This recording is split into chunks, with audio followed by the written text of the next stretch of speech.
A US Hellfire missile hits an object over the sea and appears to simply bounce off.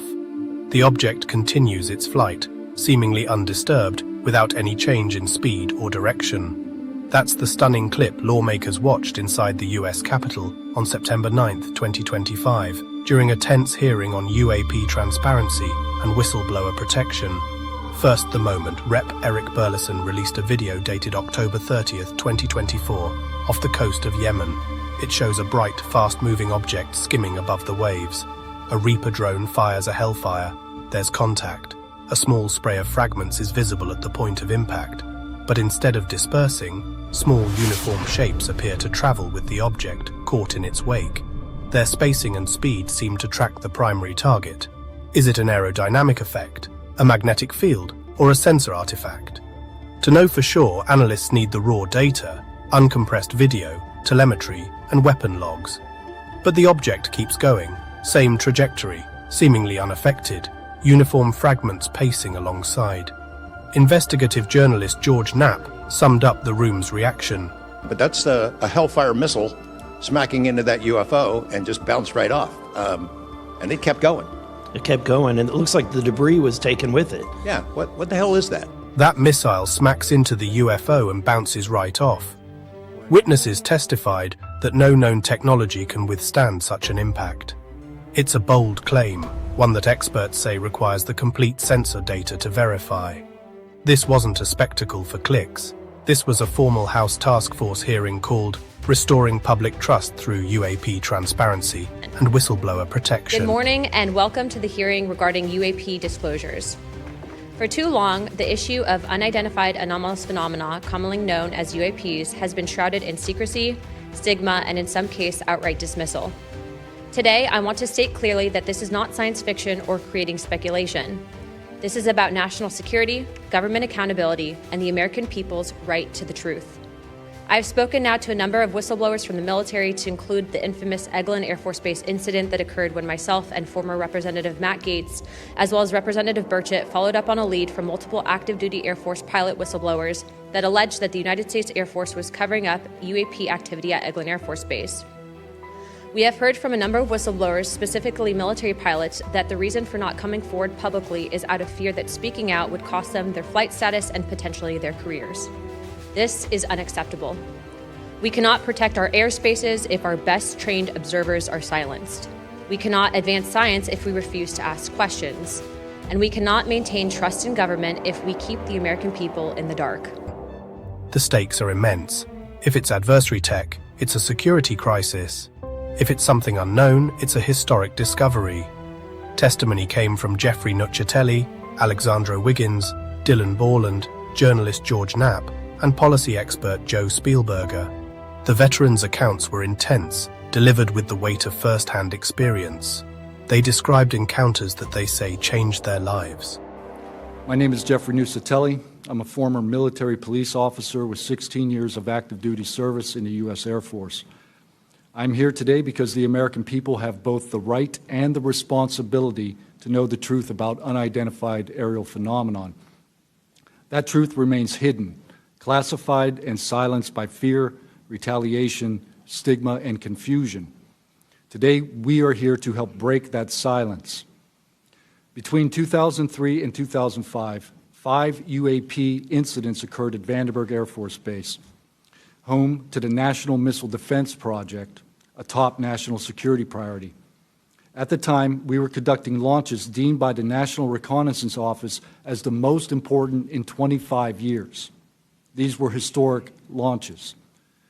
These facilities were vital, and they were repeatedly visited by UAP. Each incident was witnessed by multiple personnel, documented, investigated, and reported up the chain of command. We sent information up, but we got no guidance down on how to handle these events. I personally witnessed one of these events and investigated others as they occurred. 6 other service members have provided me with the information that I will share with you today.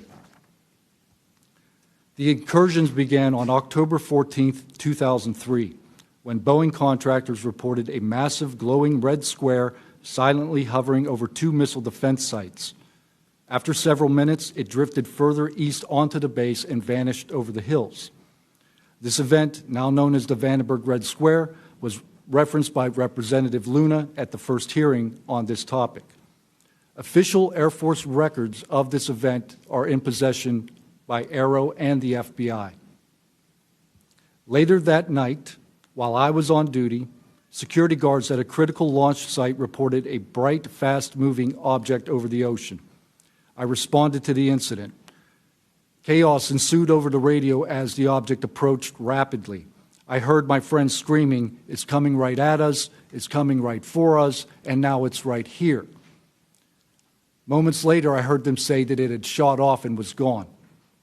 When I arrived on scene, I talked to 5 shaken witnesses who described a massive triangular craft larger than a football field that hovered silently for about 45 seconds over their entry control point before shooting away at impossible speed. About a week later, another patrol reported a light over the ocean behaving erratically. Believing it might be an unannounced aircraft, they declared an emergency, and an armed response force responded. Before the forces could arrive, the object descended and either landed or hovered on our flight line and then took off again at impossible speed.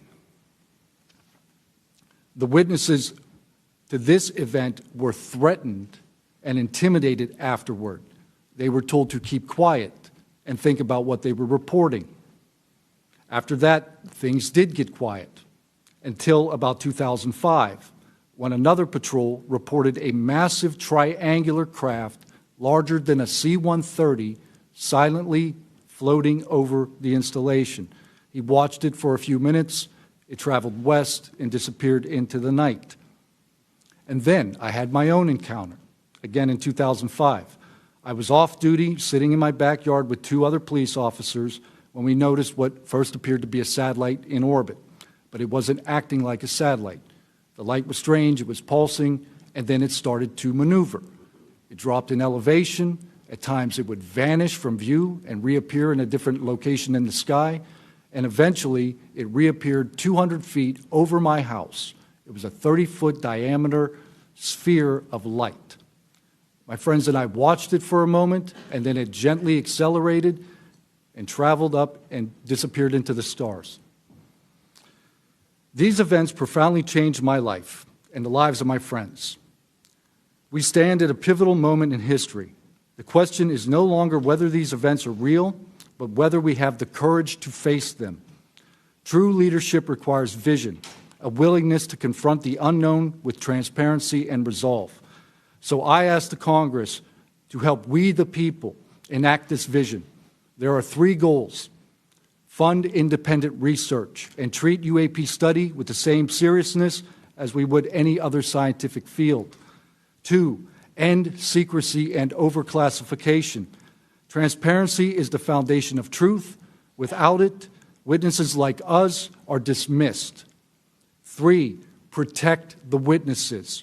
Many stay silent out of fear for their careers, reputations, and the safety of their families.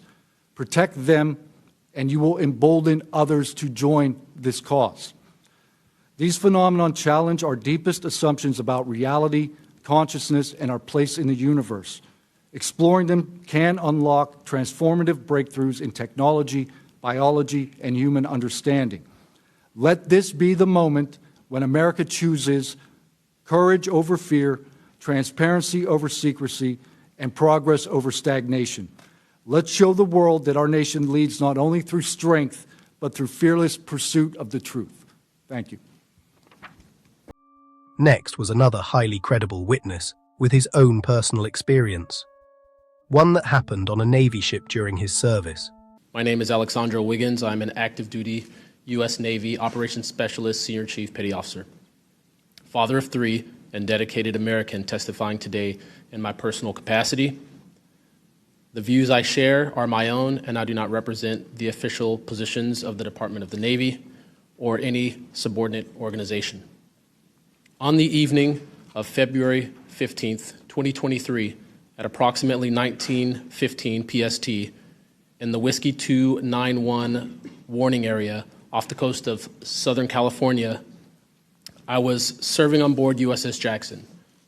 During that period, I moved between the Interior Communications Center, ICC-1, and the bridge wing, correlating the sensor picture with visual observations, part of my routine responsibilities for surface and air picture management. What I observed and what our crew recorded was not consistent with conventional aircraft or drones as they appear on our system. A self-luminous tic-tac-shaped object emerged from the ocean before linking up with 3 other similar objects. The 4 then disappeared simultaneously with a high synchronized, near instantaneous acceleration. I observed no sonic boom and no conventional propulsion signatures, no exhaust plume, no control surface articulation on the Sapphire image system. Shortly after the synchronized departure, radar tracks dropped. These observations were multi-sensor and recorded inside of ICC-1. To be clear, I am not here to make claims beyond my lane. I am here to provide a first-hand account of what I saw, what our systems recorded, and why it matters for safety, for intelligence, and public confidence. My request to you is practical. Help us capture, protect, fairly evaluate the evidence, and provide a safe pathway for those in uniform to report it. Next was one of the foremost investigating journalists on the subject. Good morning, Chairwoman Luna, Ranking Member, Ms. Crockett, and members of the task force. And Dina Titus, I just knew we were going to get you involved in this topic at one point. Great to see you here. I'm George Knapp, Chief Investigative Reporter at KLAS TV in Las Vegas. I began my pursuit of this weird mystery way back in 1987, and for 38 years, I've always approached this as a news story. It's not a matter of faith or belief. To me, it's a story, and it's an important one. I'm proud to be here alongside these witnesses today, men who have seen strange things and stepped forward to tell the world about it. Whistleblowers and witnesses who step up are routinely insulted, belittled, or worse. They risk their reputations, their careers, their clearances, their livelihoods, and sometimes much more than that, even their freedom. I know that one of the goals of the task force here is to figure out ways to protect whistleblowers and witnesses, and it's a tall order because so many of the things that happen to witnesses like these are extra-legal. They're carried out by persons unknown, as Mr. Dave Grush, sitting up at the top of the room, knows all too well, including events in recent days that have happened to him. I want to share a couple of things that I've learned along the way on this long journey, and I submitted most of that in written form because I estimate that my statement here today would take about 4.5 hours. So I'm going to try to jump over and touch on the more important salient points. I submitted a detailed written statement for the record, and we'll go into a lot of that here. But the public has been told over and over since the late 40s, there's nothing to worry about here. These mysterious craft seen by millions of people in the skies, in the oceans, over the land are not real. They're not a threat. The witnesses are wrong. They're crackpots. Don't believe it. That changed for me. What got me hooked is the paper trail. Documents that were squeezed out of the U.S. government after the FOIA, Freedom of Information Act, became the law of the land.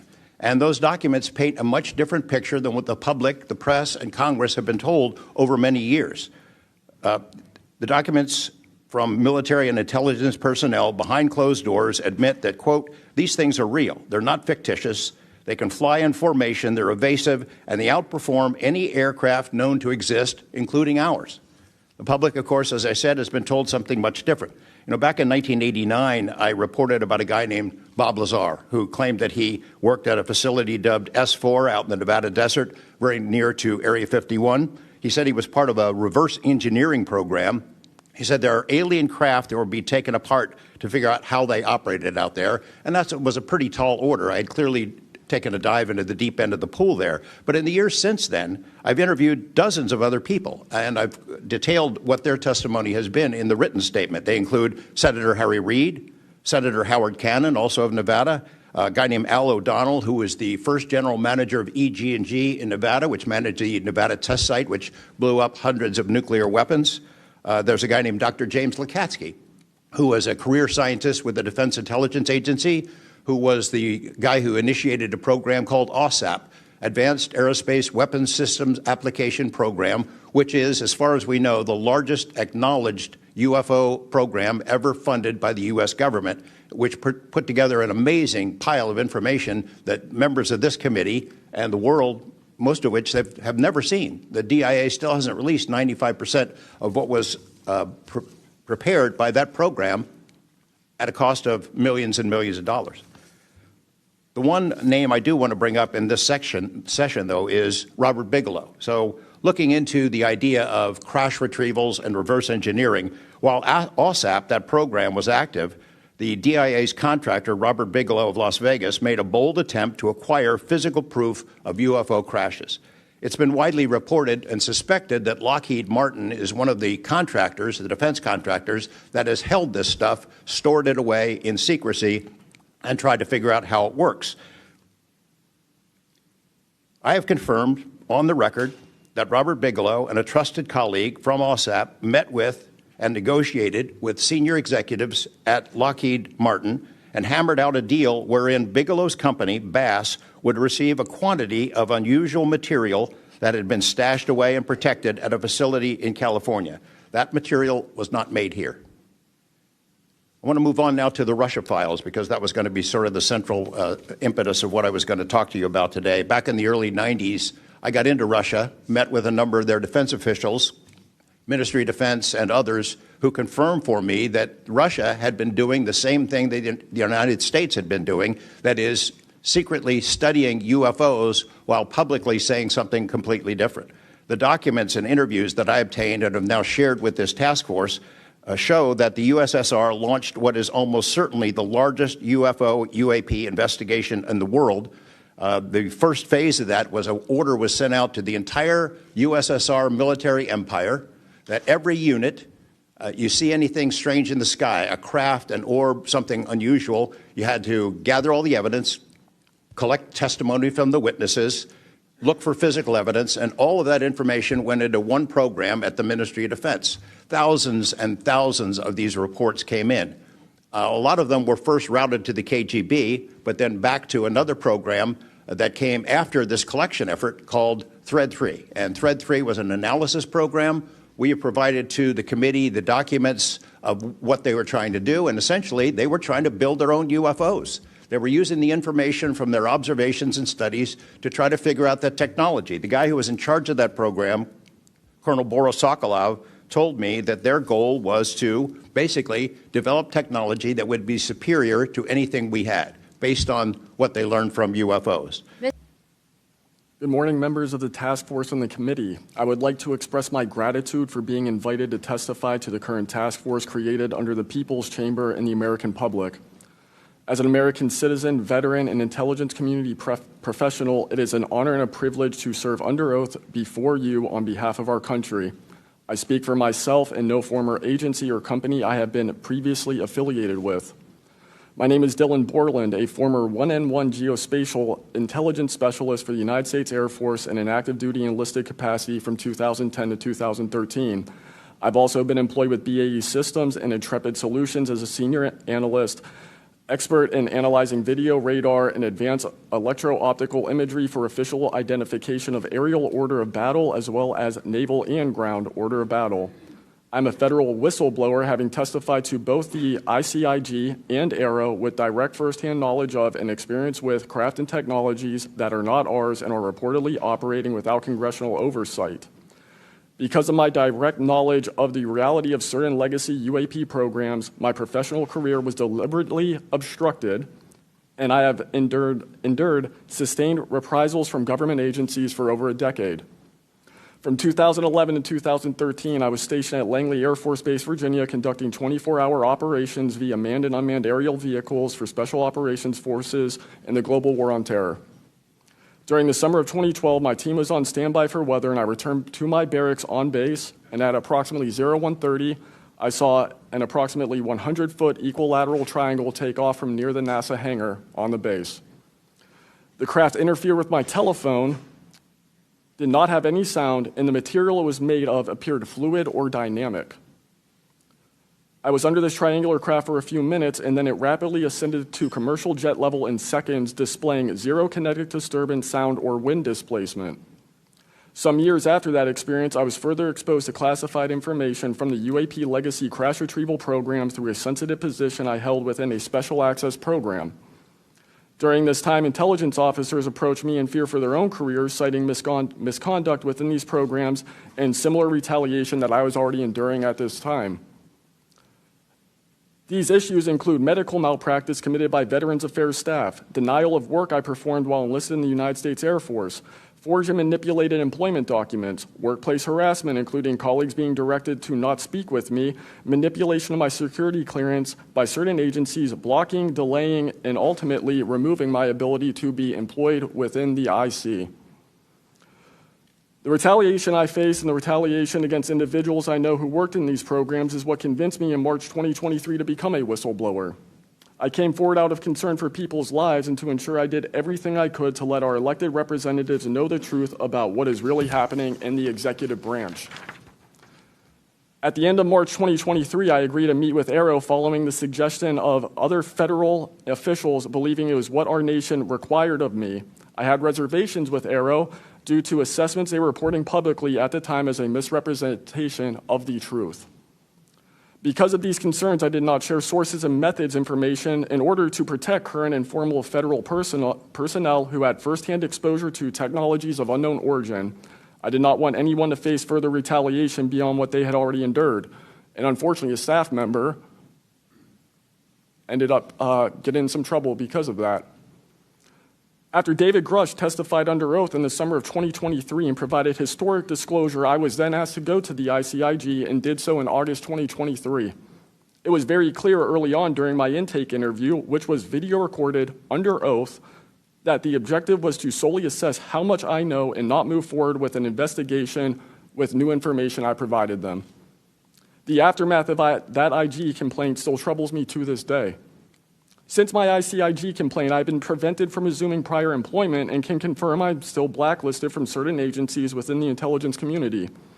In addition, multiple agencies attempted phishing attacks to assess what I had divulged to the Inspector General, including being asked to disclose details of my ICIG complaint during a CI polygraph for a position unrelated to UFO UAP matters as recently as November 2024.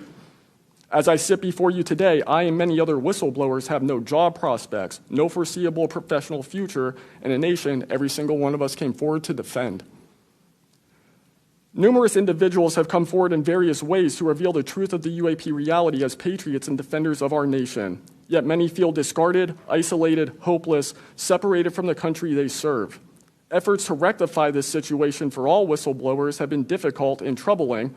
And to my fellow whistleblowers and officials who know this information, I offer you my apology, something that I have never gotten, and I'm giving it to you. I swore an oath to the Constitution of the United States, an oath that demands truth and transparency for our democratic republic to function. Each day, these truths remain hidden from our citizens. Humanity drifts further from the principles our nation was founded to uphold. Each day, victims of crimes committed by agencies and companies maintaining this secrecy are denied justice as another day our Constitution is shredded. In 2023, Patriots provided this committee and the executive branch with undeniable proof of the UAP reality, and I commend your continued commitment. The future of humanity is one which we either travel to the stars or regress to the Stone Age with this technology. My career has been to deliver critical information to decision makers. Your role as elected by your representatives is to act on it. The time to act is now. Thank you.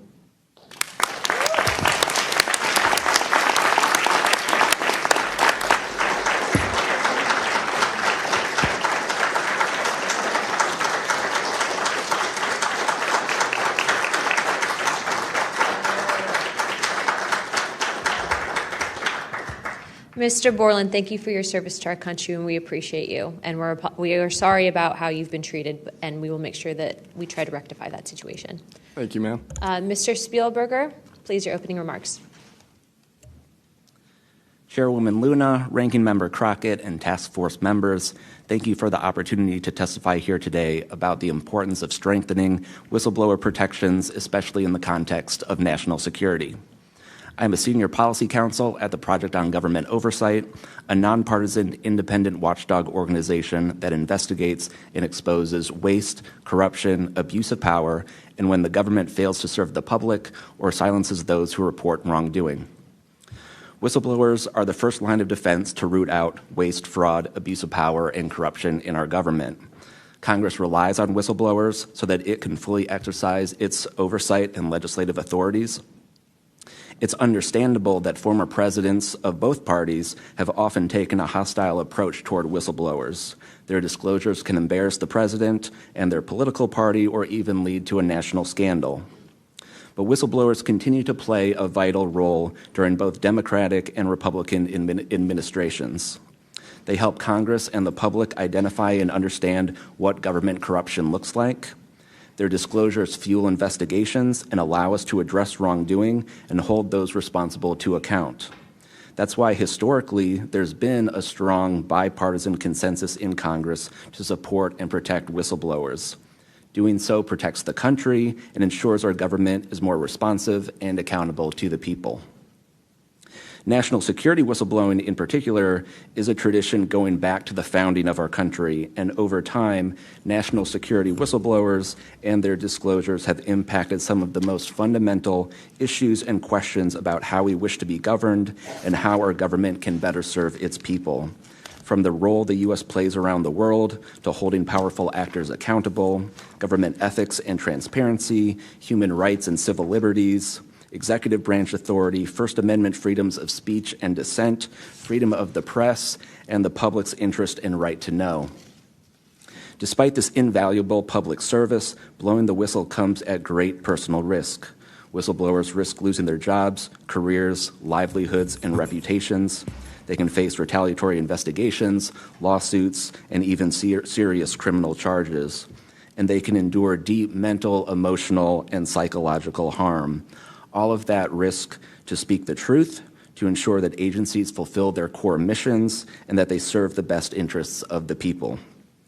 Those who retaliate against whistleblowers don't just violate their legal rights, they inflict real harm on our government and betray the public's trust.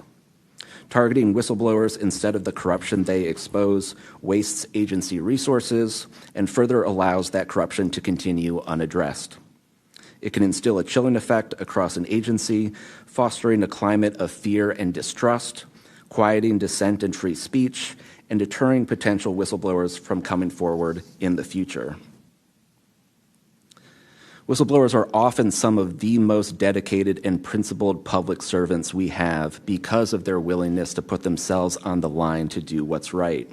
And Congress has historically supported them, again, on a bipartisan basis, but unfortunately, whistleblowing has increasingly become more politicized, with support for whistleblowers often hinging on which party is in power and which party is politically inconvenienced by the misconduct being exposed.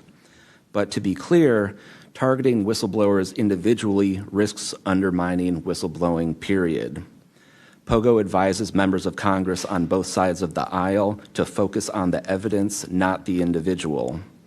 We will always need whistleblowers to achieve the government that best serves its people, because when people of conscience, integrity, and good character refuse to speak up out of fear, complacency, or self-preservation and leave corruption to fester behind closed doors, that is probably the most dangerous risk of all.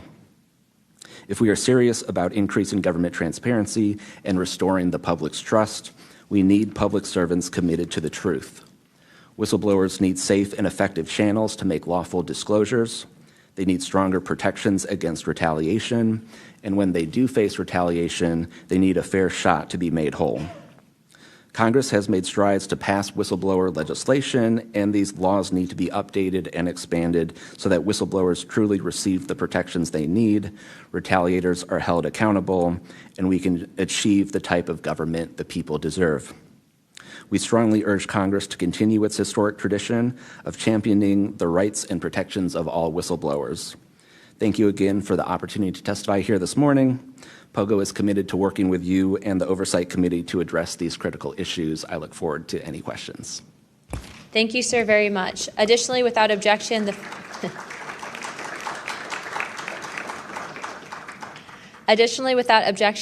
following members are waived onto the task force for the purpose of questioning witnesses at today's hearing: Representative Perry of Pennsylvania and Representative Grothman of Wisconsin.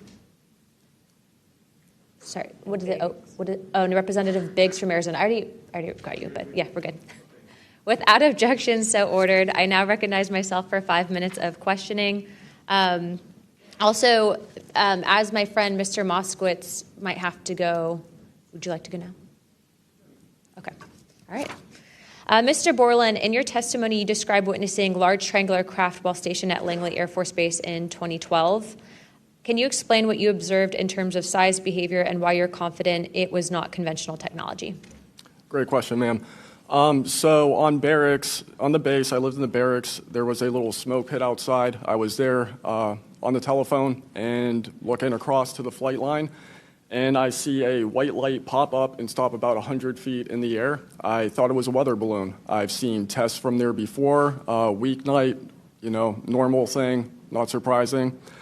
I actually finished my cigarette, and I began walking up towards the flight line. There is a track, and because I was on 3 months of night work, I would walk the track at night when we were weathered down. And as I began walking towards the flight line and the track, the light then flies across the base, across the flight line, and as it flies to me, a triangle manifests around the light. I can't tell you if it's active camouflage. I can't tell you if it appeared around the light, but I can tell you that it was a white light, and then it was a triangle. It stopped about 100 feet in front of me and approximately 100 feet above me. My telephone got extremely hot, completely froze, dead. I remember how thick it was. It was between 1 to 2 stories thick, equilateral triangle. I could never see the top of it, and the edges were 90 degrees. There were 4 lights in total, 1 light on each corner and a larger light in the center, 2 to 3 times the size of the corner lights. But what was really odd was the outside. The best way to describe it is like looking at a James Webb Telescope picture where you have the colors and then the black background. So the craft itself was this black metallic flake paint, but on top of the craft was this gold, lava, plasma, some type of fluid going over and around the craft. I'm under this for about 2 to 3 minutes, and then the center light flashes 2 to 3 times, no sound, immediately shoots up to commercial jet level minimum, in my opinion, and I immediately feel static electricity all over my body, and then I smell the smell of after a thunderstorm or lightning storm, that really strong summer thunderstorm smell. Gets up to flight level. I'm trying to get my phone reset, and I can only see the center light at this point. If I didn't actually see it take off, I would have thought it was a star.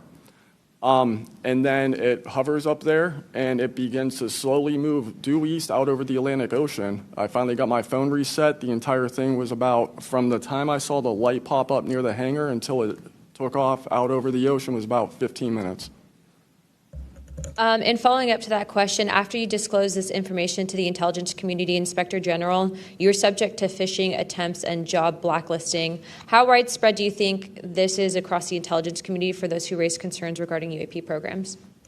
It's a difficult question to answer. I think prior to David Grush and people beginning this process of bringing people into awareness of the reality of these programs and certain things people have witnessed, probably extremely widespread. I think today there's still an issue, but because people are able to come before you and people are speaking out, I think it has been somewhat less. I would hope, though, that people would, because if this goes back into closed doors, this is going to get really ugly. Mr. Wiggins, I want to talk to you. I find your background and testimony compelling. When you first saw what you were looking at, what were your first thoughts? My first thoughts were, I think everything that I was told and taught as a kid and as growing adult no longer was applicable. If I'm able to see something that I thought defies gravity in such a way, then what else could be possible? That was my first thought. So did you think what you were looking at was a weapons program that you were unaware of, or did you think what you were looking at was obviously some extraterrestrial piece of technology? Neither one of those crossed my mind. It was just. How about now? What do you think it is now? I'm not the expert. I think it. I want to be as skeptical as everyone else and just hope to know the information. Anyone in the U.S. government tell you what you were looking at to try to dissuade you from what you thought it was? No. So no one was like, oh, there was some anomaly with the technology. No one from the government did that? No one. And do you think that, in your opinion, that the Equilateral Triangle was the U.S. government's technology? I did once upon a time, but knowing what I know now, I'll have to answer that question as Skiff probably. Well, my next question is, you teased us, so knowing what you know now means what? I know enough to know that if you want an answer to that question, go to Arrow. They have the answer. Do you think it was a foreign government? I do not, no. And Arrow is supposed to be disclosing. The last time I was in a skiff with Arrow, they said they were going to be doing disclosures. Had they been doing much of that? I don't have an answer to you you. I don't know. I know what Arrow reports publicly, and I know what I've been through. Yeah. And some of this stuff can be, I think, debunked, right? Sometimes there are weather balloons that look kind of a little funky, or drones or whatever, depending on the angle, direction, speed, et cetera. Are you scared for your safety? That's a complicated question. So being here today, if I say the wrong word, technically I can be charged with espionage. Espionage is a death penalty. Whistleblowers have faced it. John Kiriakou, for example. I am not scared for my physical safety in the sense of an agency or company coming to kill me, but I have no job. My career has been tarnished. I'm unemployed, living off of unemployment for the next 3-4 weeks until that's gone. So it's a complicated question. Have there been stories leaked about your life to try to discredit you in the public eye? As of now, I don't know. We know they did that to Mr. Grush. I am aware. Yes, ma'am. They leaked his private medical information, horrific things. It is. Okay, you said in your testimony earlier with the chairwoman, you know other things. I guess that has to be mentioned in a skiff. It would. The other things. It would, pending I'm even legally allowed to speak on, and the people in the room are even legally allowed to hear it. And is that, would we need to know the compartmentalized word, like what the code word is, or the name of the program, the special access program, in order to even hear it? You have to know the word, right? I would suggest the name of it, right? I would suggest that to be asked to DNI Gabbard and work with her for that, because I can't give you the answer on what is the requirement. But this is what the U.S. government does, right? They compartmentalize the information. Only certain people know the name of the program, and if you don't know it, you can't get the information. If you don't have the name, you don't know what to ask for. Even when we're reviewing the budget, we go into a skiff, we look at DOD budget and the budget of black box programs, and we don't know what we're looking at because we don't know what these programs are. Is it a way for the government to hide from Congress what's really going on and where the money's going? In my opinion, absolutely, yes. Do you think that any of this is a psyop by the U.S. government? Entirely possible. I mean, our government and other governments have admitted that they've tried to use UFOs to cover secret projects. But I think they also do some reverse engineering of those claims. So years after people start seeing UFOs over Area 51, for example, they come up with the story, oh, yeah, that was, we planted that story. So I read in a major newspaper just a couple of weeks ago, they planted this story. An Air Force colonel went out into the desert, went to a bar at Rachel, and gave them some fake UFO photos. And that's how the whole story about Area 51 started, which is preposterous. Example of when national security was inappropriately used as a pretext for classification. Congresswoman, probably one of the most infamous examples of that is the 9/11 Commission that found that overclassification was a key factor in the failure to adequately prevent the attacks of that day. I think you got to unleash the dogs and go track down the money and where it goes, because a lot of this stuff has been moved out of government. Sure. As you know, Rep. Burchett, it's been given to private contractors who stashed it away. They've had it for so long that there's nobody left inside government, or very few, who know where it is. And they do that to keep us from FOIA, correct? Yeah, it's to keep it from FOIA. And I think that the contractors who've had this stuff for a very long time set their own standards about who is allowed to know what. And it's a very small group that ever cracks that. I think Representative Luna has been looking at the use of classifications to hide things. I'm not sure that even this committee getting security clearances that should allow you to see this stuff would allow you to follow where it really goes. I worry about the people that are looking at it and don't even know what they're looking at. I mean, it's gone through so many, since Roswell, for instance. I mean, you think there's nobody even alive that was around any of that stuff. Yeah, so. I don't think they've made much progress from the people that I've talked to. I don't think they've made much progress in learning that technology. Might have made some, but you wonder, the implication is Tic Tac. Oh, yeah, that's ours. What flew over Washington, D.C. in '52, is that ours too? When are you going to break that out? You guys authorized tens of billions, hundreds of billions of dollars on weapon systems that can't do half of what we've seen UFOs do. So when do they break this out? If it's really a classified project could change the world. I don't think they've made much progress, and I think they've been lying to us and to you and the rest of the world, and they're still doing it. Yes, sir, I agree with you. How did you manage to obtain the classified Russian UAP documents, and how did you get them back in the United States?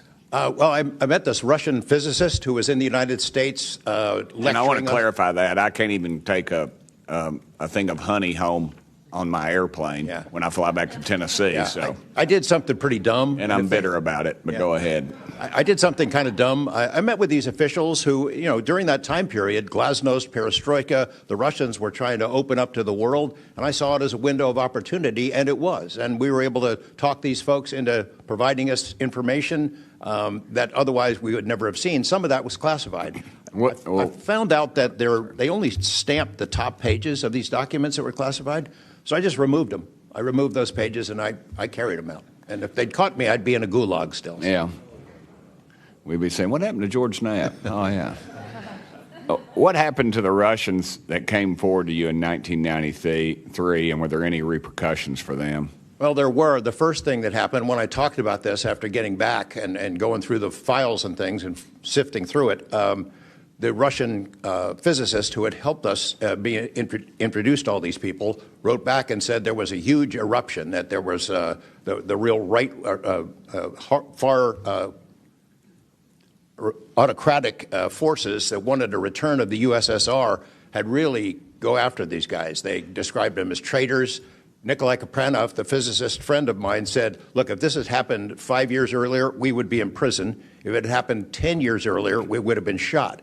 Right. Luckily, at that point, Putin was not in power, but none of those people that we talked to on that trip in 1993 would ever talk to me again. I went back in 1996, and it was like I had the plague. I spoke to different people, but they were scared. And eventually, the story was spun where the Ministry of Defense officials who gave us this information were described as ufologists who said there was nothing really significant to these files. They didn't really find anything a big deal. And I can tell you, you'll see those files that I shared with you, they did find stuff.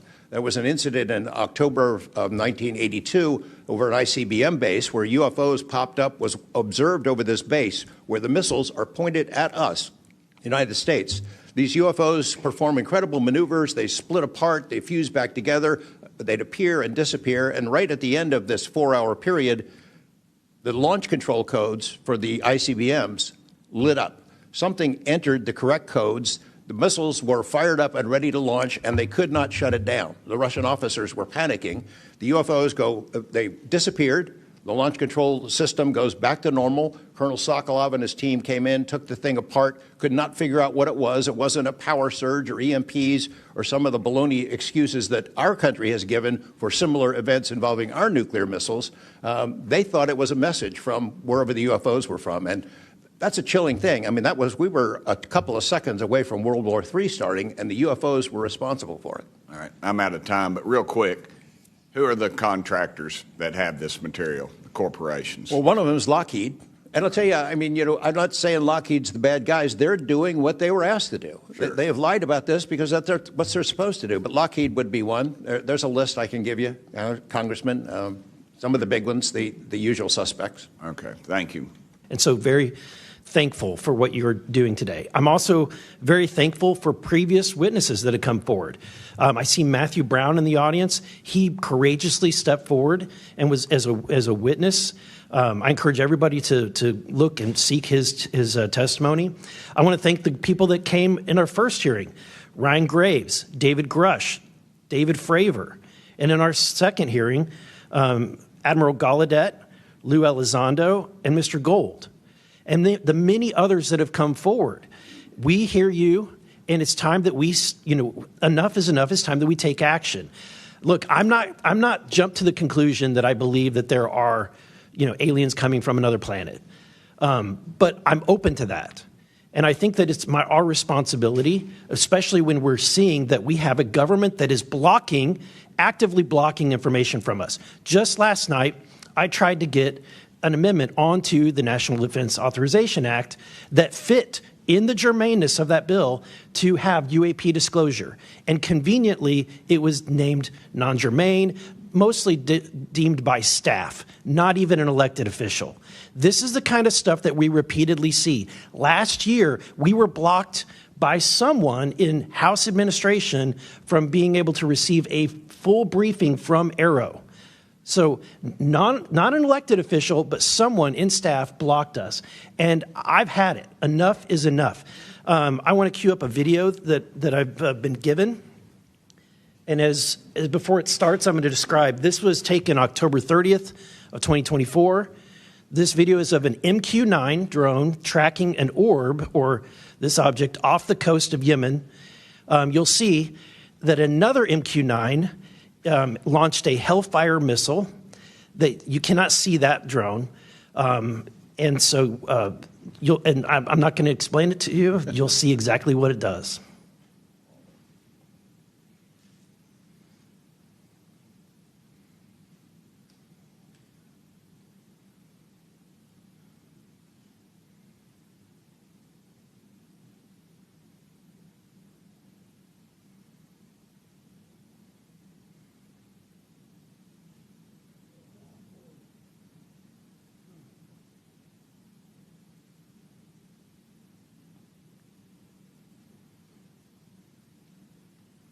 This is when it zoomed out, so you can still see it traveling.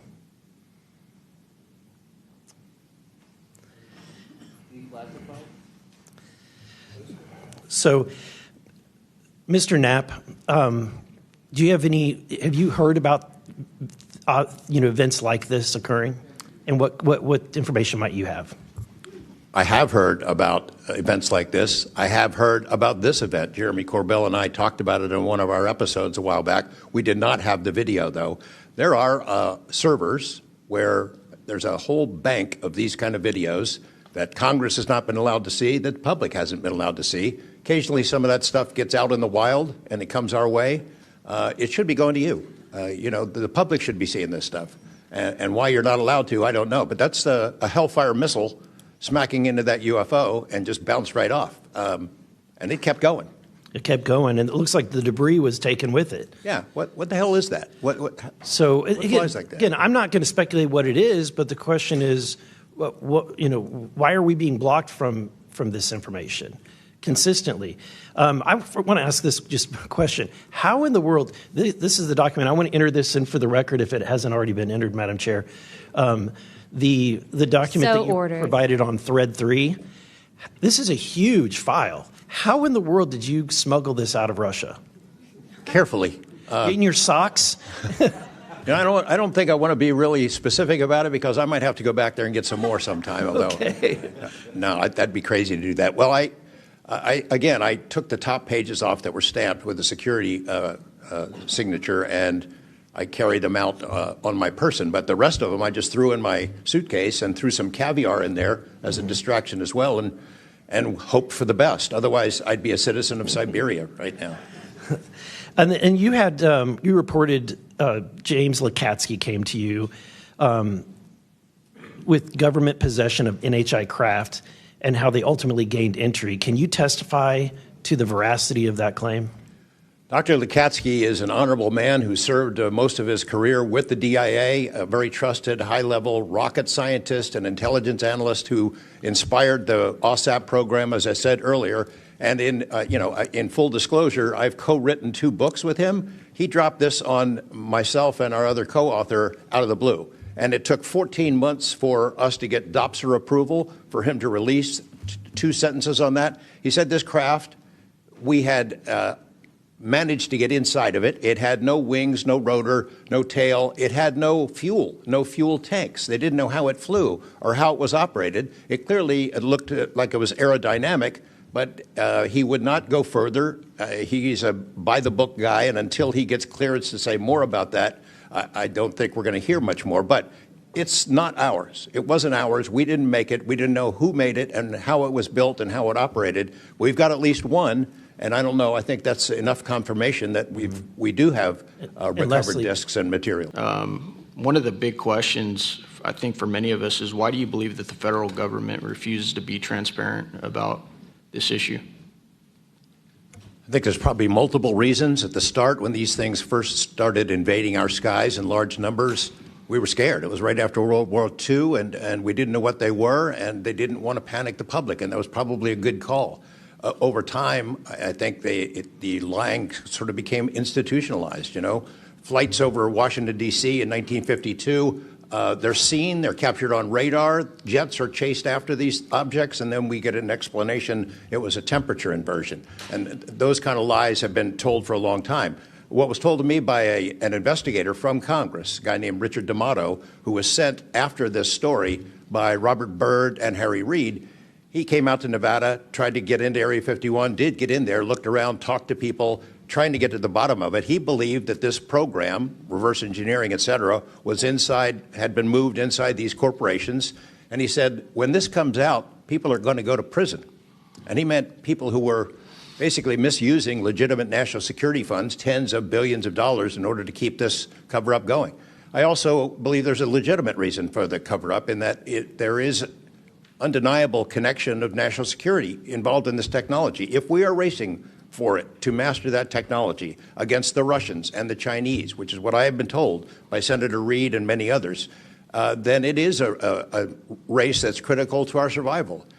There could be a form of disclosure, I think. Yes, it's real. It's from somewhere else, without revealing all the details that would allow someone else to have an advantage in the race for this technology. Thank you. Finally, I'd like to enter into the testimony a letter I sent to the DoD regarding the case of Major David Charles Grush, a UAP whistleblower who's been extremely helpful to this committee. Unfortunately, due to his participation in the disclosure of UAP, he suffered reprisal like the removal of his clearance, denial of promotion, and loss of medical retirement. I wrote the DoD on July 24th, 2025, on behalf of Major Grush, and I'm still waiting for a reply. I appreciate any help the committee can offer to get a response. Thank you. I yield back. Without objection, we'll be following up with the DoD after this hearing. Thank you, Representative Crane. I'd next like to recognize Representative Gill for 5 minutes. Thank you, Chairwoman Luna, for holding this hearing, and I'd like to yield a minute of my time to you. Perfect. My first question is to Mr. Knapp. Mr. Knapp, how do we know that the files that you obtained from the former Soviet government are not BS and just given to you as a disinformation campaign against the U.S. government? Yeah, it's a good question. So I shared some of them with the Senate Intelligence Committee when I first got back because that was requested by the Russians who shared some of that information with me. Secondly, I gave all of that material to the DIA through BASS, the OSAP program. Sorry for the acronyms. Can you name names real quick? Sorry. At BASS or OSAP? Who did you give them to directly? I gave them to Robert Bigelow and to Jim Lukatsky. And they hired a whole team to go through them and retranslate them and analyze it, and they created a structure of how the UFO programs in the USSR and Russia were put together. They said they were real. The other person who said they were real is David Grush. Noted. Thank you. Representative Gill. Yep. And thank you. I'd like to yield the remainder of my time to Eric Burleson. Thank you, Representative Gill. Mr. Wiggins, Chief Wiggins, in your view, what mechanisms such as internal protocols, witness debriefings, or cross-agency documentation should be better established in order to ensure that such a credible sighting like the one that you have given are preserved and made available to oversight bodies like this? Thank you, sir. As a active duty Navy member, our mission is to carry out the ship's mission or the command's mission. And we, on a general basis, don't have knowledge of what to do when we see things like this. We just don't. We're there to do our mission and do what's told of us, right? So I think what would be important is giving active duty members a clear way of being able to report things like this to where it gets to this point. And ensuring that we have a standard level of understanding that there wouldn't be any level of reprisal or anything happening. Because, I've been in the Navy for almost 24 years, but what about the sailors that have been in for 2 years that experience things like this? They're not going to have the knowledge, or they'll probably be a little bit more fearful to speak up, being it that their career is just starting.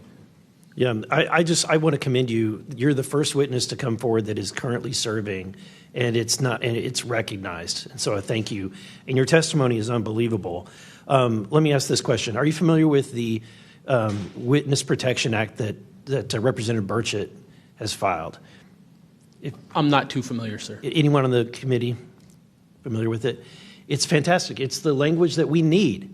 It's language that will protect whistleblowers from any kind of reprisal, and yet it's again and again blocked by this body in some way. Many times it's being blocked not by elected officials but by staff behind the scenes. And the other bill, the UAP Disclosure Act, which was filed last year, Senator Schumer, who I cannot believe that there's a topic that he and I agree on, but he and I agree on this topic. He has sponsored it in the Senate. He put it on the National Defense Authorization Act last year. Remarkably, I can't get it on it was stripped out by the House last year, and I can't get it onto the bill leaving the House this year. Mr. Knapp, how far would that bill go to actually getting the answers that we need? Pretty far. I think that they're still going to have roadblocks. The keepers of the secrets, the private companies that have been doing this job for intelligence agencies for a long time, are not going to cough it up. You'd have to force it out of them. And whether you can get them to admit that they have it or not, they're supposed to lie about it. They've been lying about it. More power to you. I hope it works. I hope it passes this time. But it's a daunting challenge to get them to open up after lying about it for more than 75 years. Yeah. And then finally, Mr. Borland, when you engaged with AARO in 2023, you noted that their public statements did not match the reality that you and others had witnessed. In your assessment, what were the key limitations of AARO? I would put it to you this way. The statement AARO has made is scientific evidence of extraterrestrials. Scientific evidence requires a scientific control. Extraterrestrial is an entity on another planet. The only way to scientifically prove extraterrestrial is we have to go to that planet, acquire technology, bring it back, and compare it to what we have here. So you're saying they won't let anything out or they won't come forward unless they confirm that unless they go to the planet and confirm where its origin is? That would be scientific evidence, yes. And by that statement, AARO found no scientific evidence of extraterrestrials is basically, I don't want to call it a psyop, but a misrepresentation, because we do have things. But making that statement is not technically a lie. It's a misrepresentation of the full truth. Thanks, Madam Chair. I think I'll start with maybe Mr. Borland. So you have a clearance, right? You're in uniform, you have a clearance. When did you leave service? What year? I left in 2013, February 2013. Who was the president, if you recall? 2013 would have been President Obama, sir. Wasn't President Trump, right? No, sir. Okay, so you have a clearance, right? You're serving in uniform, you have a clearance. Yes, Your sir. story, I think many of us are kind of picturing the scene. You walk out in the flight line, having a smoke, this event occurs. do you have the perception, at least I do, based on your story, that this involves the U.S. government? Whatever you saw involves the U.S. government. That is 100% my opinion then and now. And was there an after action? Do you do a daily debrief of the activities of the day? Was any of that recorded? Was there a conversation with the command? Was there any documentation that you know of at the time? Not to my knowledge. I mean, like I said, I talked about it on the ops floor, and a couple of people had pulled me aside, some older enlisted, and were like, you probably want to keep that to yourself. So did you get the impression that they knew what you were talking about, just didn't want you to harm your career or seem crazy, or that they didn't really witness? Did you know anybody else that witnessed what you saw? Again, not that night. Like I said, the only people that would have been out there would have been security forces, and then those of us that were doing ops. Security forces in uniform or contract? Probably both. Did you talk to them? Did anybody talk to them in an after action? Not to my knowledge, sir. Was there any interest in the command to determine and verify what you saw? Not to my knowledge, sir. It's unfortunate. Chief Wiggins, thank you for your service. Gentlemen, thanks all of you for your courage to be here.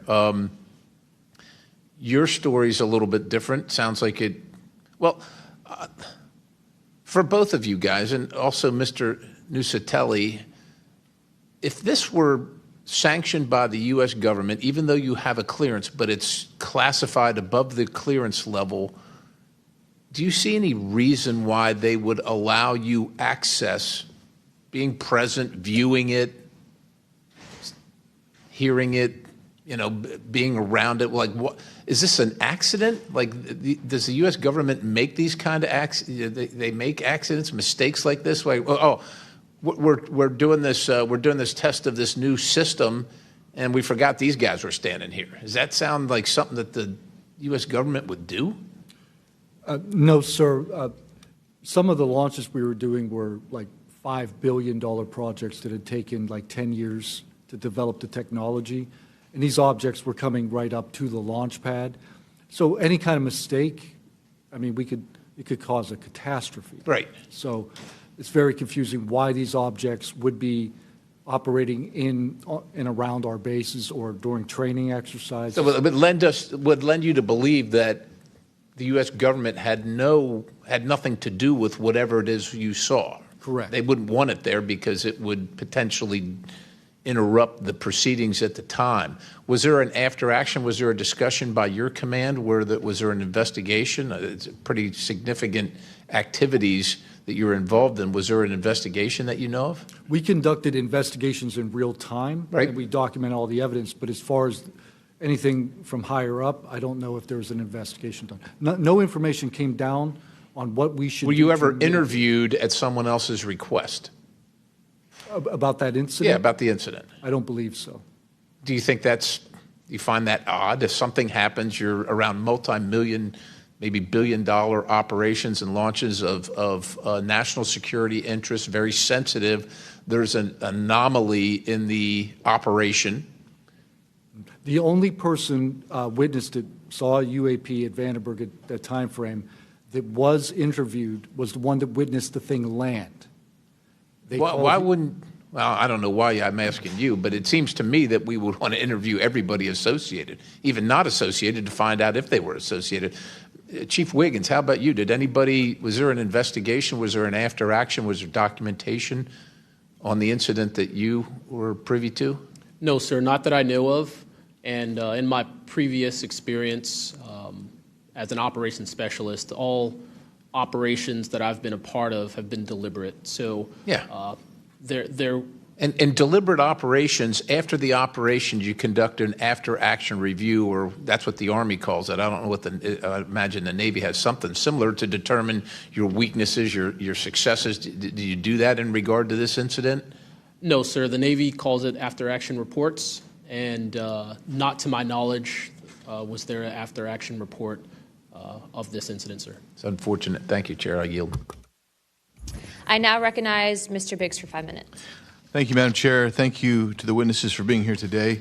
I'll tell you that today's testimony should alarm every American, no matter their views on UAPs. This isn't simply about UAPs. It's about government integrity, responsible use of taxpayer funds, and Congress's constitutional duty to oversee the executive branch. We've heard evidence of critical information hidden in special access programs, off limits to virtually every elected representative, and certainly to the public.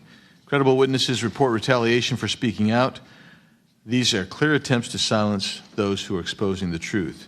We must protect the whistleblowers. And decades of government disinformation have eviscerated public trust. So this isn't a partisan matter. It's a constitutional matter. And when you talk about the VAs, Ms. Spielberger, and all the problems that they had, the hub of that was Phoenix. And they went after the whistleblowers there.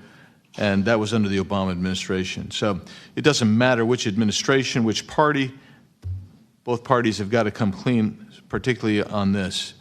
So if the government thinks it can hide the truth and punish those who speak out, Congress has to keep pushing until the facts, whatever they are, wherever they lead, come to light. I'm going to go to you, Mr. Knapp, first. You've interviewed numerous UAP whistleblowers over the years. Question is, how do you verify their claims before deciding they're credible enough to report on? It's a combination of factors. First, you check their credentials. Did they really serve where they said they did, and did they work where they said they did? Are there any other witnesses? Is there visual proof, film, footage, things of that sort? You ask the people around them that know them, that used to work with them, if they're credible people. That's one way. You know, I think about AARO, the organization that this body created to deal with witnesses and whistleblowers. I hope I'm not taking too much of your time here, but they invited people to come forward, service members who knew, saw things and had experiences. And I can tell you that the people that I have talked to who went through that are deeply disappointed. There was a guy named Bob Jacobs who was a lieutenant attached to Vandenberg in 1964. His unit would record missile tests. They recorded all of them. On one of these particular tests, a UFO comes out of nowhere, zaps what looks like a laser beam at what would have been a nuclear dummy, a nuclear weapon, and disabled it. And he is called into the commander's office. Two guys in suits clip that film footage out that shows the UFO, and he's ordered to never talk about it. He comes forward to AARO. He heeds the call, thinking he's doing his duty as an American to tell that story, and they completely dismissed him. They made up a story that they had tracked down the original footage, and there was nothing like that in it. Well, there was no original footage. It had been taken away the day the footage was recorded. He's deeply disappointed. People like Bob Salas, who had worked at a nuclear ICBM base, who saw UFOs flying over the base, and these missile silos were taken down. He went to AARO, too, and was completely disregarded. It almost looks like AARO operated as a counterintelligence operation to get people to come in, tell their stories, and then discredit all of them. I can't imagine that any whistleblower or witness will ever go to AARO again because of what happened under the first director, who's now long gone, but still seems to act as the spokesperson for that organization. And I would say, Madam Chair, maybe at some point we need to really dig deep into AARO, and I would encourage us. Oh, I'd be happy to send maybe a subpoena to Mr. Kilpatrick. That'd be fun. Mr. Nucatelli, you've testified that official Air Force records of the Red Square incident are now held by AARO and the FBI. Has Congress or you been denied access to those records, and on what grounds would we be denied access, you or us? No, the records are unclassified, so okay, provide them to. In the 2003 to 2005 incidents you described, were any physical effects, electromagnetic interference, radio anomalies, or security system disruptions documented in base logs or any reports, official reports? Not to my knowledge, no. Mr. Wiggins, has the full resolution unedited footage of your incident been provided to Congress? Yes. Okay. Were you or your crew ever instructed formally or informally not to document or discuss the event? Ever? No. Good. Mr. Borland, you've talked about manipulation of your security clearance records. Can you identify which agencies or offices were responsible and whether they provided any written justification? I can do that in a skiff, sir, 100%. Because of being a part of a multi-agency special access program, I cannot give those publicly. So I'd encourage us, Madam Chair, to have that skiff meeting if we can. And then, Mr. Borland, again for you. You testified that you withheld certain sources and methods from Arrow due to mistrust. Can you give us some specifics that led you to believe they were misrepresenting the truth? Well, as I said already, what I said about scientific methods, scientific control, extraterrestrials, I mean, I know what I've seen, I know what I know, and I know it's true. So any agency that's going to go public and try and manipulate the public perception of this subject in such a way that it is negative when I know the truth about it is why I had extreme reservations with it, and also what I've been through and other whistleblowers and people in the know about this subject have been through. So, Madam Chair, thank you for letting me wave on. I think the key thing there you talked about was manipulation of message, manipulation of narrative. That is really the problem with this entire the system that we've seen since you've started these wonderful hearings, Madam Chair, and I thank you so much. Thank you, Representative Biggs. The chair would now like to recognize Mr. Begich for 5 minutes. Thank you, Madam Chair. First question, Mr. Borland, earlier today you mentioned that in a SCIF, you would be able to discuss whether a member of Congress is actually legally able to access certain information. Under what authority would a member of Congress be restricted from accessing information on this topic, even within a SCIF? I would suggest reaching out to Director Gabbard and speaking with her about that. I'm hopeful that this goes back to the executive branch and who even has authority. Unfortunately, I can't give you a 100% solid answer because I don't even have that knowledge. Next question to George Knapp. What is the estimated annual budget, your view, for the program for investigating or reverse engineering UAP-related technology, including official, misappropriated, or black budget funds? I wouldn't have a clue. I don't know of any person that's ever seen it. Does anyone on this panel wish to address that question? Okay, moving on. Are any of you willing to name specific gatekeepers within the root cell of the UAP-SAP Federation?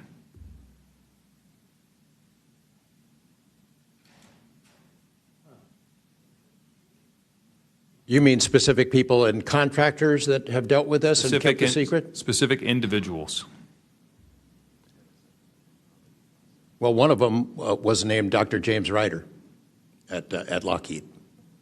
But, you know, again, to emphasize, I don't fault these contractors for doing what they were asked to do by our government.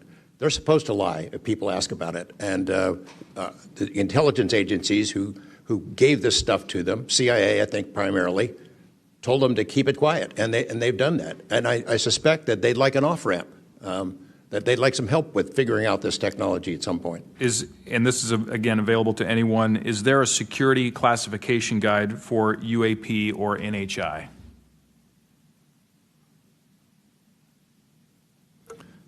I remember in the 2003 or 2023 hearing, it was stated that all UAP-related material is classified secret or above. I have a name for you. Go ahead. Glenn Gaffney, CIA. Glenn Gaffney, CIA. Another question for you, Mr. Knapp.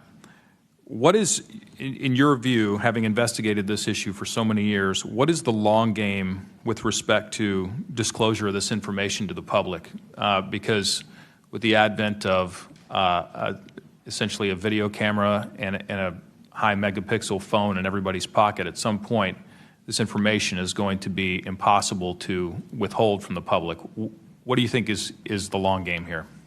Well, the secret's out. I mean, how many videos have there been already? You know, videos that are leaked from within the military and intelligence agencies and contractors and sensor platforms. It's out there.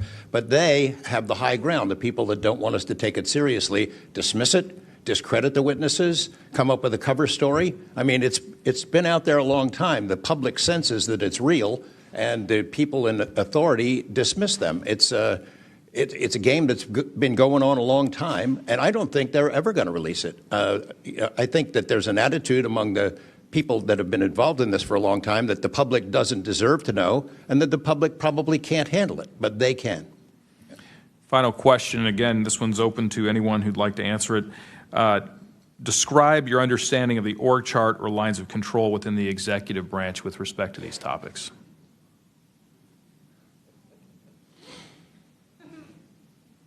And if you'd like to address that in a skiff, feel free to say so. That could work as long as I'm legally allowed to and you are legally allowed to receive it. I think these programs are in the executive branch, National Security Council, and over on that side. That seems to be what some of our witnesses have told us over the years. So you can, Congress can file all kinds of requests. The FOIAs can be filed with the Department of Defense, Department of War now, and they can honestly say, well, we don't have it, because they don't have it. Thank you. Is there anything in my remaining 30 seconds that you'd like to share on any of these questions that I've asked you today? I applaud the committee for trying to tackle this monster of an issue. I really appreciate that it might be the only bipartisan issue in Washington where everybody can agree. We've watched multiple hearings now. Everyone is asking the same kind of questions, whether right or left, and honestly want the answers. And Chairman Luna, Chairwoman Luna, I appreciate your dedication to this, Tim Burchett and the other members, for sticking with it, because it's come up in Congress before, and they had hearings, and then they dropped it for 50 years. So it's going to take a lot of time to get to the bottom of this, and I applaud your commitment to getting to the truth. Real quick, I'd like to ask the committee to replay that video that Burleson had played earlier. I want to ask every witness here, specifically ones that have sensor training or have been able to recognize some of this movements real quick. So if you guys can please roll that real quick.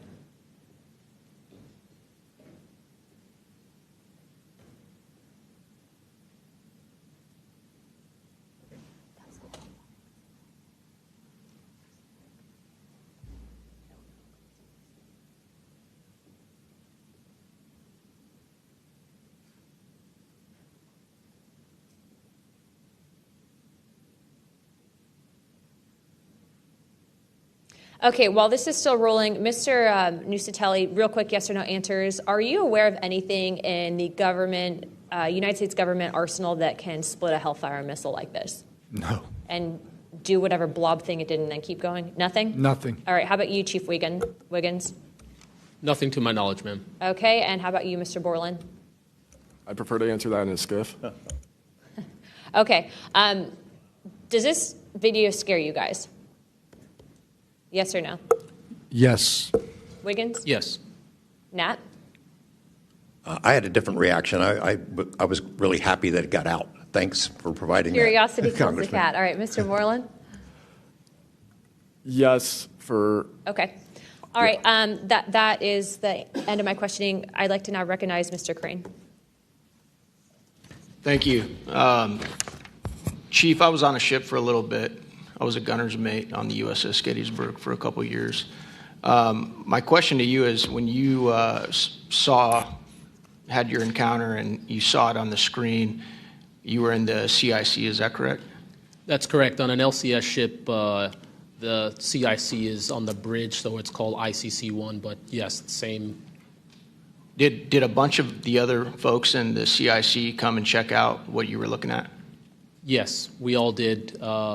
The tactical action officer, myself, the RCO, and two others that were on watch. We were all in the same space, so we were all looking at the Sapphire screen all at the same time. Because in the other couple instances with the witnesses, you guys just saw it by yourself. Is that correct? Mr. Borland, you saw it by yourself? For me, yes, sir. Mr. Nusatelli, you saw this by yourself? No, there were multiple witnesses in every case at Vandenberg. Okay.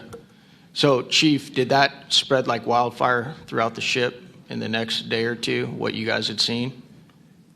No, sir. It didn't spread throughout the ship, but it spread throughout ICC-1 conversation. As you do your turnover, we talk about it. But it didn't go further than just the watchstanders that stood watch on the bridge and in ICC-1. So it did move around there throughout a few days. I'm kind of surprised. Stuff usually spreads around the ship pretty fast. Why do you think the rest of your fellow sailors on the boat didn't hear about it? Potentially uninterest, possibly, with engineers or combat systems like yourself, don't make their way up to the bridge enough to get within sight of the circle of talk about the incident. Was it hard for you to get permission from the Navy to bring that video? I myself didn't bring the video. I just saw the video. When I saw the video, I got in touch with Admiral Gallaudet. That's how I wind up knowing about the video itself when I first talked to the Admiral. And you can hear my voice at the back end of the video, and I was like, hey, that's my voice, and I wanted to talk about it. How long did that encounter take place, Chief? So the encounter itself, from the time I recognized on my radar to the time after the video ends, was probably about 5 to 7 minutes. What speed was the object moving at? When I first witnessed off the port bridge wing the object moving out of the water, what I thought was originally just a light on the water, something on the horizon, and surfacing and going into the air, I then knew it was an air contact. But as an air controller myself, I started thinking and going through kind of like my checklist in my mind. Could it be a helo? But it's not blinking lights.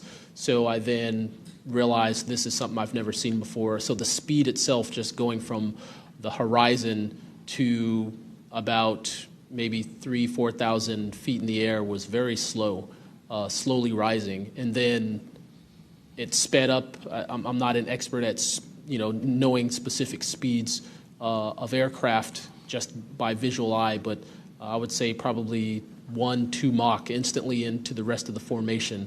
I didn't notice visually with my own eyes the other 3 objects until I went back to my radar and also utilized Sapphire to see that, in fact, there were 4 total.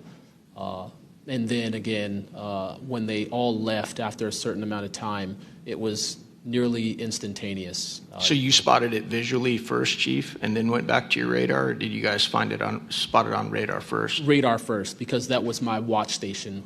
And then you went out to the port bridge wing, is that correct? Correct, to verify what I saw on my radar. What range was it at, Chief, when you were able to see it visibly? I would say about 7 nautical miles, 7 to 8 nautical miles of a light from the ship. Wow. Thank you. I yield back. I now recognize Mr. Burleson. Thank you, Madam Chair. Mr. Chief Wiggins, you said that it emerged from the ocean. Is that right? Yes, sir. And before it did, it was glowing. It was a glowing object under the water. That part I couldn't tell because it was nighttime at 1915 approximately, and it was also at a distance. So it's very hard to tell the difference between something on the horizon and something surfacing from the water.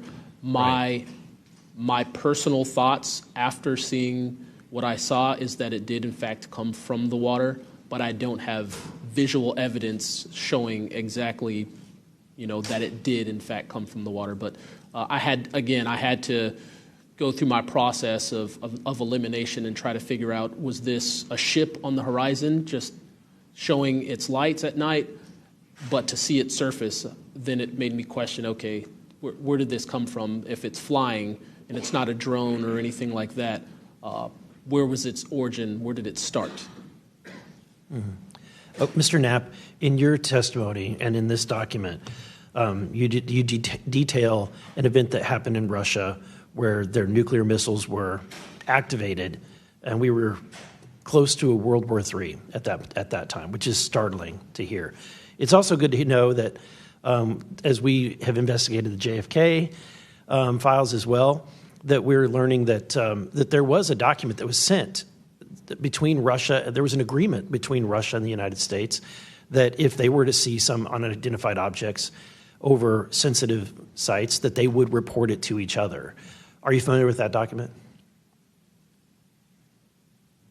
Yes, I'm also familiar with the rhetoric, public rhetoric between President Reagan and Gorbachev at the time, too, that they traded statements about, wouldn't it be something if we were threatened by something from way outside, how we might work together. I know for sure that they had conversations about it, and I know we did reach an agreement to try to lessen the possibility that us detecting a UFO or group of UFOs would not be mistaken for a bunch of Russian missiles. There were exchanges of that sort that went back and forth. Yeah, and I can imagine this is, to me, the validity of this document is underscored by the fact that Russia would not want this to be known. They absolutely would not want to know, the public to know, or the United States to know, that there was a vulnerability in their missile systems. Would you agree? Absolutely. And, you know, and we had many similar incidents at our nuclear weapons facilities here that have all been sort of swept under the rug. But it's pretty scary when you take down 10 missile silos during tense times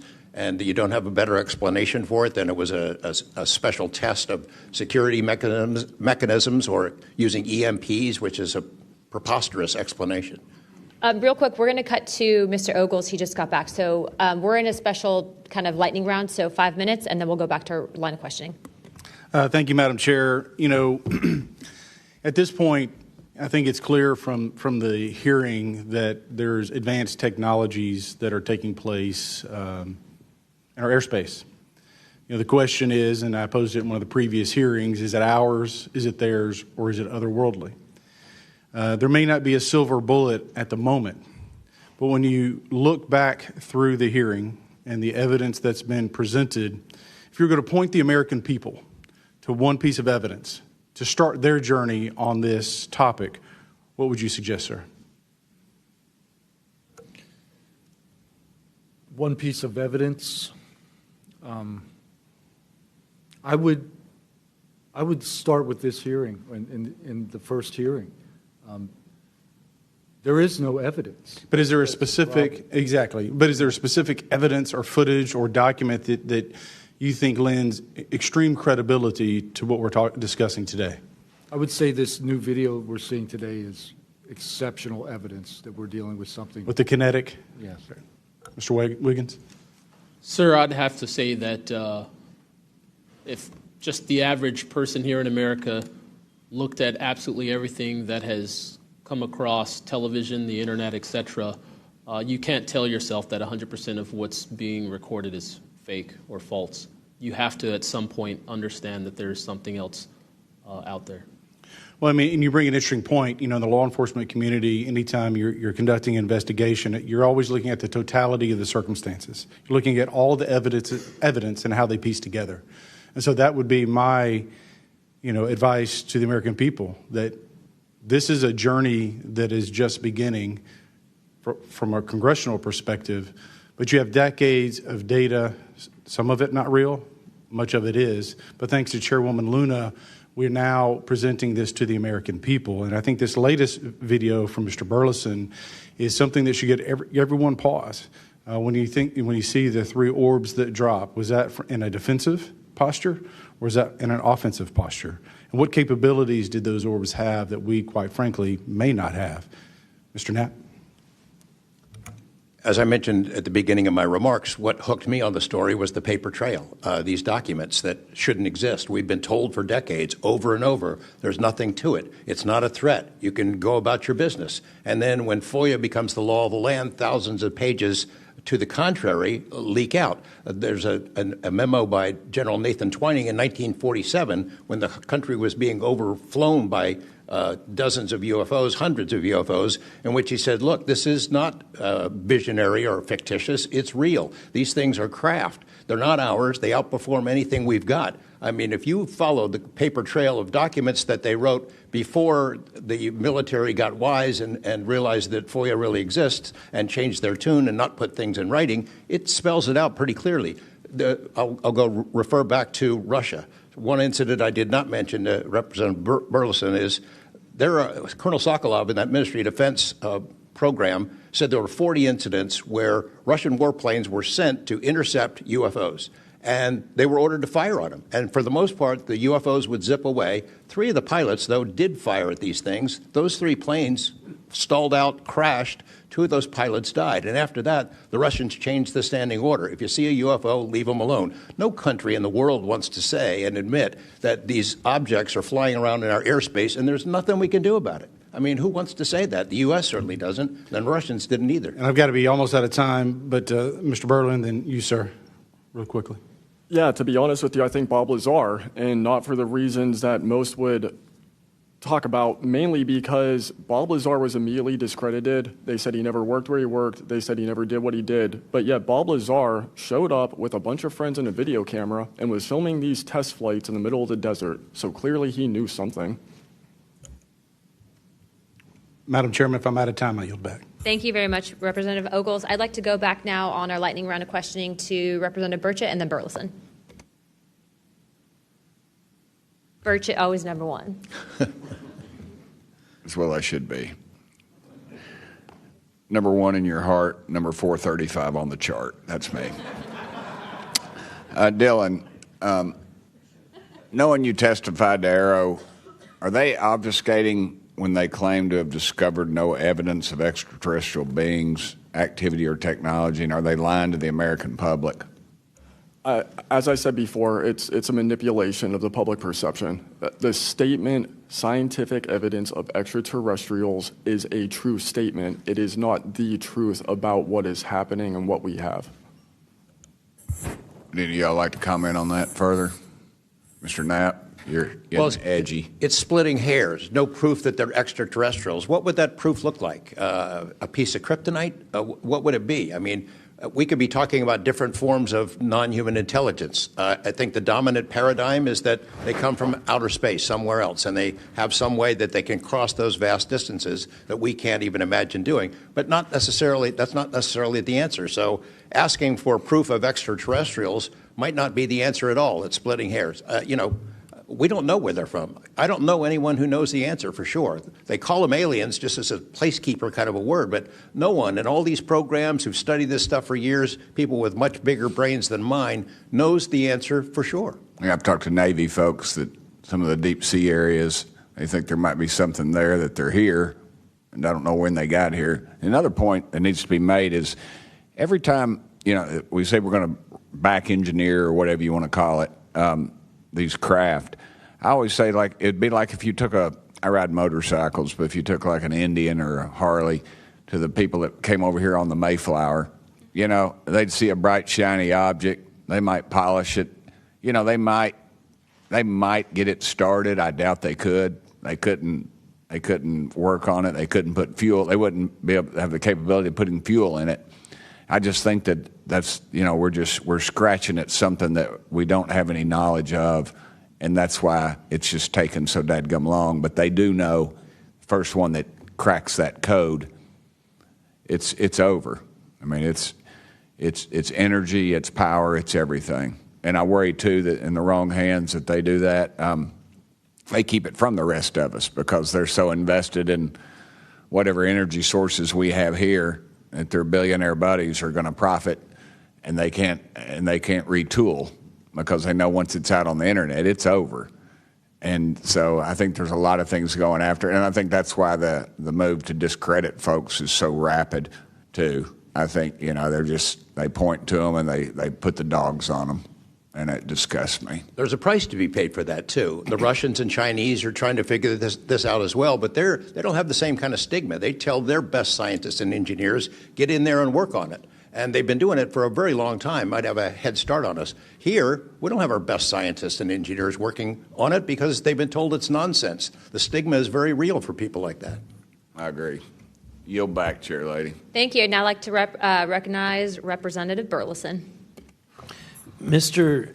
Nusatelli, when you heard the testimony of Mr. Knapp talking about these missiles were shut down or turned on in Russia, does that remind you, when you hear these stories, it's got to remind you of the event that happened on your base? Absolutely. There are many accounts of incursions of this type taking place. I believe in the 60s we had a similar incursion in New England, and same thing happened. There were these objects coming over the base at low altitude, 200 feet over the base security police, and they were scrambling fighters, and then the objects would just fly off, and that went on for weeks. So the historical record has laid out that there's a pattern, that our installations are visited by these craft. They come in and do whatever they're doing, and then they leave. And we don't know how to respond. We don't know how to protect the installation. So that's why we're here. When you first heard, and we're having to report on these incidents that were being witnessed by other individuals, did you believe them? Did you yourself believe it would be true until you saw it? Yeah, these are people I've worked with for years, deployed with. I was in some of the weddings. These are people that I worked with every day of my life. Usually when the events were occurring, we were all together.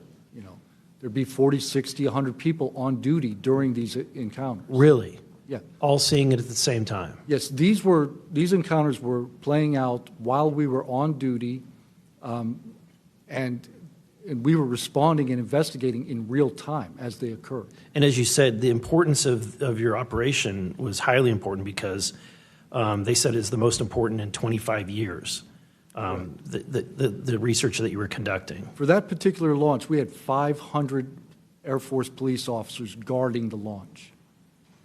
500 people. It was that critical. Wow. But had this thing showed up, we wouldn't have been able to do anything to prevent it showing up. Real quickly, can you just re-describe size and whether or not you heard anything? It was how big, wise?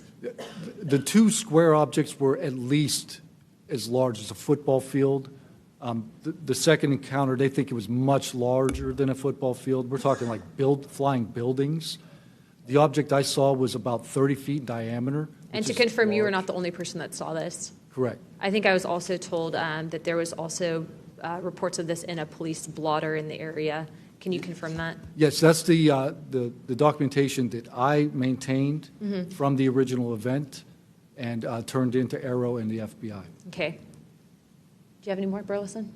No, Madam Chair, I just want to reiterate to the American people that if you're frustrated, so are we. We're extremely frustrated. We've been, the 2-3 years. I can only imagine how frustrated Mr. Knapp is or Danny Sheehan is, and the amount of time that you guys have poured into this to try to get answers.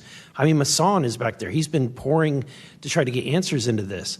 I hope that you all see that we're committed to this, and we're going to be scrappy about it. We may not have the direct authority, but I can assure you Representative Luna is about as scrappy as it gets. I wouldn't want to scrap with her. But that being said, I think that if the American people want to see answers, we need to action. We've had the hearings. It's time to take action. It's time that we pass Tim Burchett's Whistleblower Act. It's time that we pass the UAP Disclosure Act. And I think that we've had a lot of talk about this. It's time for action. Thank you, Burleson.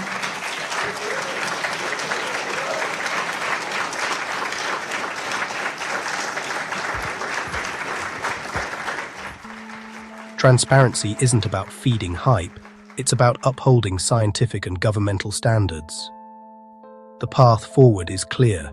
Release what can be safely declassified, protect credible witnesses from reprisal, mandate independent multidisciplinary review, multiple labs, multiple models, and shared methods to ensure reproducibility, and build a culture where unusual doesn't automatically mean unbelievable.